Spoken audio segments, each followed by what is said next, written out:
decade ago, I never thought I would be at 23 on the verge of spontaneous combustion. Woe is me, but I guess that it comes with the territory, an ominous landscape of never-ending calamity. I need you to hear, I need you to see, but I am at, or I can take an exploding scene, like an infinite possibility. Tell me,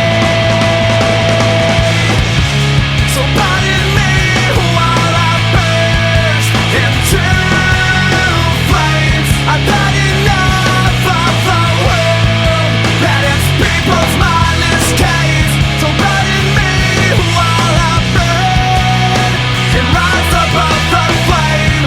Pardon me, I'll never be the same.